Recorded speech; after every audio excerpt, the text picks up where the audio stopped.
As cloud adoption accelerates, we should first acknowledge that the cloud is just someone else's data center, Amazon's, Microsoft, Google's, etc. And the big advantage we have in the cloud is that the infrastructure is software defined. And because it's software defined, it allows teams to rapidly iterate. And that leads to all kinds of downstream benefits, from cost effectiveness to scalability to security to being able to consume an ever increasing and ever more valuable array of cloud services.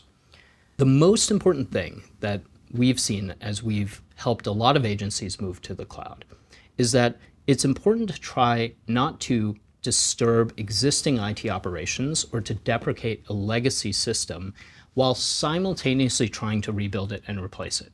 Those dependencies get very complex, timelines stretch out, and the chance of it being an expensive failure goes way up. A great example of accelerating cloud adoption when faced with complex legacy systems or existing systems is CMS's work modernizing the Medicare payment systems. These are high-stakes, critical systems. They process $800 billion in claims every year. That's multiple billions of dollars per day. They're on the mainframe. They've been around for 40 plus years. Nava helped to modernize these systems alongside CMS by pursuing an innovative testing strategy where we split the production traffic between the mainframe and our new cloud-based system, and we logged the output and continued to diff that to drive it to zero. What we could then do is to have virtually 100% confidence that our new cloud-based system was at logical parity with the old mainframe-based system and could then cut over to the new system.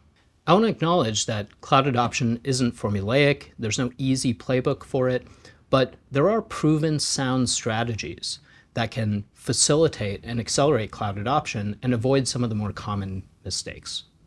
One thing I like that you talked about and emphasized was the software-defined nature of the cloud. Things like infrastructure as code, for example. Cybersecurity is often reluctant to use an external party like a cloud service provider, the fear of losing control.